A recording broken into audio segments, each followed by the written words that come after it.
Hello students, स्वागत है आप सभी का एक बार फिर से हमारे इस ऑफिशियल यूट्यूब चैनल में जिसका नाम है एसोल सॉल्यूशन।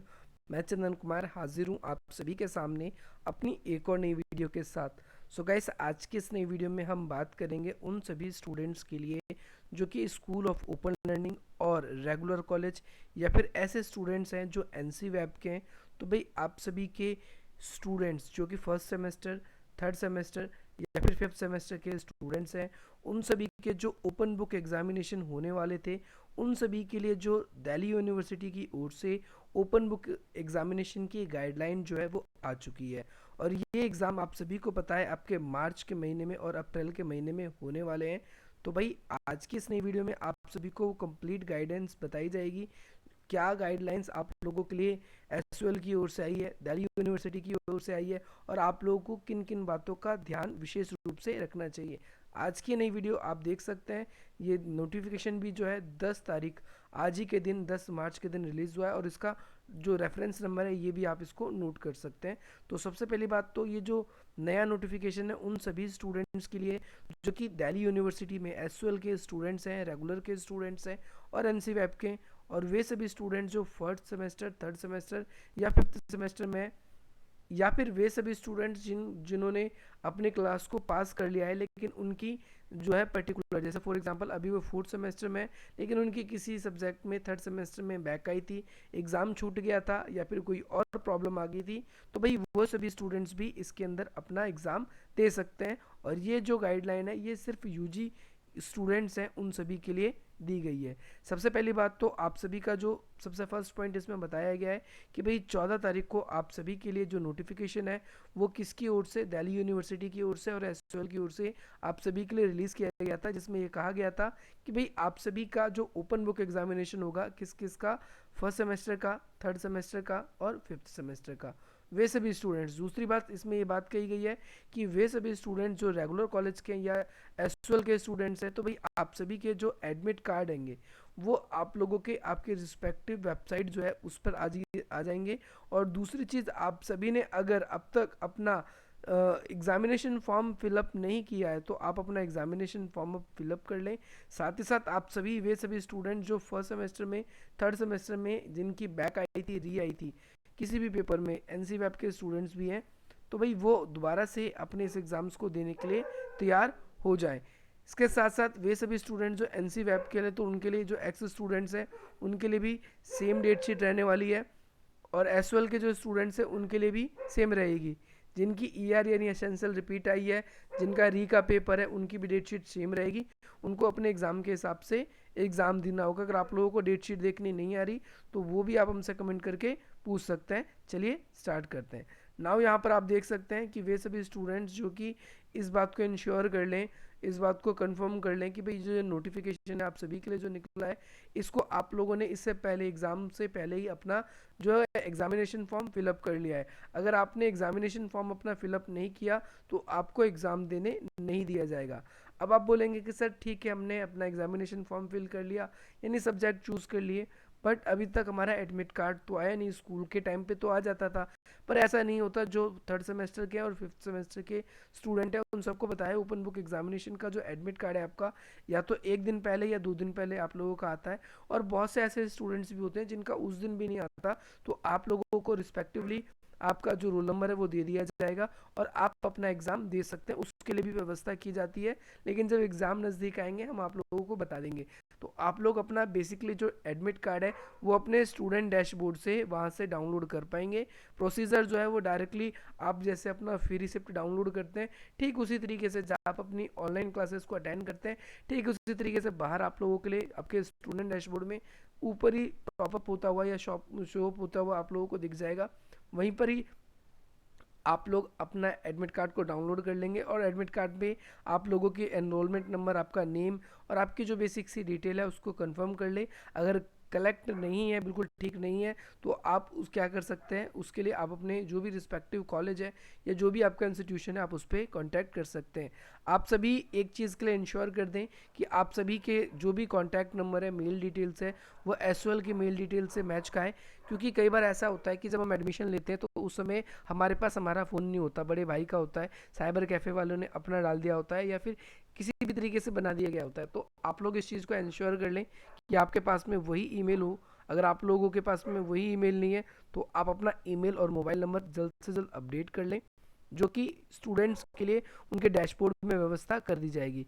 इसके अलावा ईच कॉलेज, जो भी इंस्टीट्यूशन है, कॉलेजेस हैं, वो सभी स्टूडेंट्स की जो भी क्वेरी होगी उनको रिसॉल्व करने के लिए एक नोडल ऑफिसर यानी एक ऐसी कमेटी बनाते हैं जो कि आपकी प्रॉब्लम्स को रिसॉल्व करते हैं, जिसके लिए आप लोगों के लिए कुछ कॉन्टैक्ट नंबर जो हैं वो दिए जाएंगे। आप लोग अपना ओपन बुक एग्जामिनेशन देंगे तो उसमें आप लोगों को क्या करना होगा, कुछ बेसिक सी डिटेल लिखनी होगी। आपको कुछ भी अपना पर्सनल डाटा नहीं लिखना है। पर्सनल डाटा जैसे आप लोगों को अपना मोबाइल नंबर, आप लोगों को अपना ईमेल एड्रेस या फिर आप लोगों को अपना नाम, कॉलेज नेम, ऐसा कुछ भी नहीं लिखना है। अगर आपने ये सब लिखा तो आप लोगों के खिलाफ डिसिप्लिनरी एक्शन लिया जाएगा। आपको कुछ बेसिक सी चीज़ें लिखनी है, जैसे आप लोगों को डेट एंड एग्जामिनेशन, उसका टाइम क्या है, आप लोग इस तरीके से लिखेंगे। पहले डेट लिखेंगे, फिर मंथ लिखेंगे, फिर ईयर लिखेंगे, फिर कॉमा डाल के जो भी आपका टाइम होगा वो लिखेंगे। फिर आपका एग्जामिनेशन रोल नंबर आप लोगों के एडमिट कार्ड पे आएगा, वही लिखेंगे। इसके बाद में आपका कौन सा प्रोग्राम है, कौन सा कोर्स है, आप यहाँ पर अपना प्रोग्राम लिखेंगे। इसके बाद में आपका कौन सा सेमेस्टर है, आप सेमेस्टर लिखेंगे।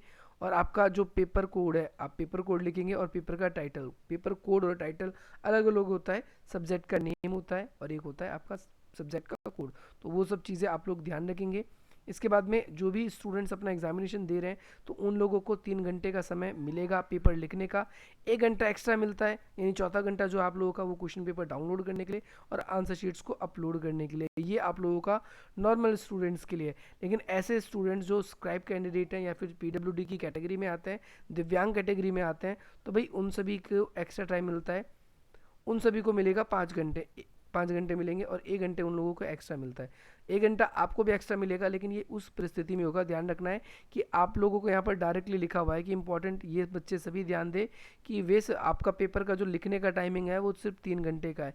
आपको 1 घंटा एक्स्ट्रा दिया जा रहा है। किस चीज़ के लिए दिया जा रहा है? ताकि आप अपने क्वेश्चन पेपर को डाउनलोड कर सकें, क्योंकि वेबसाइट उस समय नहीं चलती। तो आपको पैनिक नहीं होना। पहली चीज़ आप लोग ये ध्यान रखना है कि आप सबको अपने जो भी पोर्टल है उस पोर्टल पर आप लोगों को पहले ही 60 मिनट यानी 1 घंटे पहले लगभग लॉगिन कर लेना है, क्योंकि उस समय आप लॉगिन करोगे तो नहीं होगा। आप पहले ही लॉगिन कर लें, इस चीज़ को ध्यान रखें। और दूसरी चीज़ क्या है, आप लोगों को 3 घंटे लिखने के लिए मिलेंगे। 1 घंटा जो होगा वो आपके स्कैनिंग, क्वेश्चन पेपर डाउनलोड करने का और अपलोड करने का। लेकिन इन केस आपका जो इंटरनेट का कनेक्शन है बहुत पुअर रहता है और नहीं हो पाता, तो आप लोगों को आपके डिपार्टमेंट की तरफ से, नोडल ऑफिसर की तरफ से सबमिशन के लिए जो है वो 30 मिनट्स दिए जाएंगे और इसके लिए आप लोगों को ईमेल्स दिया जाएगा।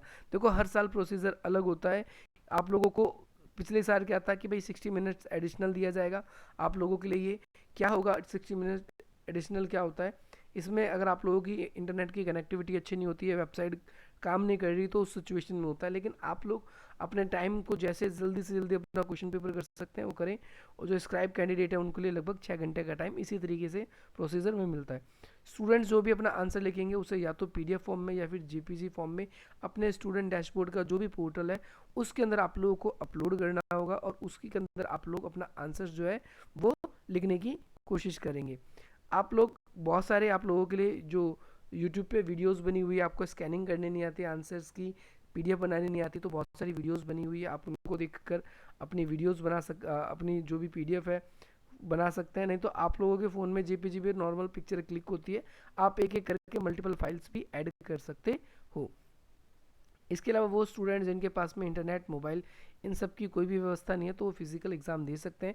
आप अपनी बुक्स वगैरह कैरी कर सकते हैं। इसके लिए आप लोगों के जो भी पर्टिकुलर कॉलेज है या फिर एमएचए की ओर से गाइडलाइन आएगी आप लोगों के लिए कि भाई यहाँ पर आप लोगों के लिए व्यवस्था की गई है, आप वहाँ पर कंप्यूटर लैब्स में जा सकते हैं और वहाँ पर आप लोग क्या कर सकते हैं, अपना जो भी क्वेश्चन पेपर है उसको डाउनलोड करके आप लोगों को दे दिया जाएगा। आप वहाँ पर आंसर लिखेंगे और वहीं पर आप लोग अपलोड कर सकते हैं। इसके अलावा वे सभी स्टूडेंट्स जो कि रिमोट मोड के हैं, यानी जो घर से दे रहे हैं, ठीक है, तो आप लोग एक चीज़ का ध्यान रखें, स्टूडेंट्स को क्या है कि आप लोगों को स्टूडेंट्स में right the examination form any part of country, यानी आप देश में कहीं से भी आप अपना एग्ज़ाम दे सकते हैं। ज़रूरी नहीं है कि आपको दिल्ली में होना ही ज़रूरी है। सबसे पहली बात आप ध्यान रखें कि ये नहीं कि दिल्ली में रह के ही एग्ज़ाम देना है, आप कंट्री में कहीं भी रहकर या फिर कंट्री के बाहर भी रहकर एग्ज़ाम दे सकते हैं।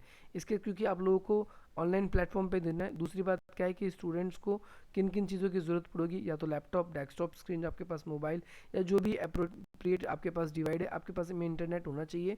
और आप लोग क्या कर सके, अपने पोर्टल से अपने क्वेश्चन पेपर को डाउनलोड कर सके और वहीं से आप लोगों को इसको अपलोड करना है।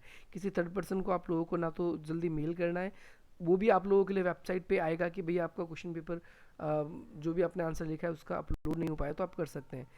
हर एक फाइल की साइज़ जो होगी 7 MB से मैक्सिमम नहीं होनी चाहिए। अगर आप मेल करोगे उस समय अगर आप लोगों को दिक्कत हो जाएगी, क्योंकि मेल जो है ज़्यादा ज़्यादा MB का मेल जाता नहीं है। तो स्टूडेंट्स के लिए ये ज़रूरी है कि वो इंश्योर कर लें कि मल्टीपल फाइल्स वो बनाएं। 7 MB से कोई भी एक फ़ाइल ज़्यादा नहीं होनी चाहिए। और स्टूडेंट्स को क्या करना होगा कि एक बारी अपने आप को रजिस्टर करना होगा, किस पर, अपने ईमेल को भी चेक कर ले रजिस्टर के लिए, और बाकी OBE के पोर्टल पे भी आपको रजिस्टर्ड करना पड़ेगा। इसके अलावा स्टूडेंट्स ने जिन्होंने अपना पेपर दिया है, तो बाद में जब पेपर दे लेंगे तो उनके पास में एक ईमेल आएगा, उस ईमेल को संभाल के रखें, क्योंकि कई बार आप लोगों के मार्क्स नहीं लगते तो वो आप लोगों के लिए एक प्रकार का एविडेंस का काम करेगा। स्टूडेंट्स को A4 साइज शीट यूज़ करनी हैगी। स्टूडेंट्स के जो भी क्वेश्चन पेपर स्कैनिंग अपलोडिंग का टाइम होगा वो OBE के पोर्टल से ही करने की कोशिश करें, लॉग आउट ना करें, एक चीज़ का ये भी ध्यान रखें। और स्टूडेंट्स जो भी है वो भी उनके तरफ से जो भी प्लान दिया जाएगा कॉलेज की तरफ से, इंस्टीट्यूशन की तरफ से, उनको फॉलो करें। स्टूडेंट्स हु आर जो भी फिजिकल एग्जामिनेशन देने वाले हैं कॉलेज में आकर या घर पर, तो वो अपनी इच्छा से चूज़ कर सकते हैं। ऐसा नहीं है कि कॉलेज में ही आना है या घर पे भी। तो यहाँ पर आप लोगों के लिए पोर्टल बने हुए हैं, आप इन पोर्टल पे विजिट कर सकते हैं। स्कूल ऑफ ओपन लर्निंग के लिए ये है, NC वेब के स्टूडेंट्स के लिए ये है। और यहाँ पर आप सभी के लिए जो भी फॉर फर्दर इंपॉर्टेंट नोटिफिकेशन आएगी वो आप लोगों के SOL की वेबसाइट पे या फिर ड्यू की वेबसाइट पे आएगी। आप इन दोनों की दोनों वेबसाइट से कनेक्ट रहें, हमसे भी कनेक्ट रह सकते हैं। आप अपने डाउट्स को हम तक भेज सकते हैं, जिसके बहुत सारे जो लिंक है आप लोगों के लिए डिस्क्रिप्शन बॉक्स में दिए गए। आपको कोई भी डाउट है आप इस तरीके से हमसे कांटेक्ट कर सकते हैं, अपने क्वेरी को हम तक पहुंचा सकते हैं। और आप हमसे हमारे टेलीग्राम्स ग्रुप्स में भी जुड़ सकते हैं, जिसमें एग्ज़ाम टाइम पे माइट भी पॉसिबल है कि आपकी हेल्प कर दी जाएगी। चलेगा, इस मिलता हम आपसे अपनी अगली वीडियो में। जय हिंद, जय भारत।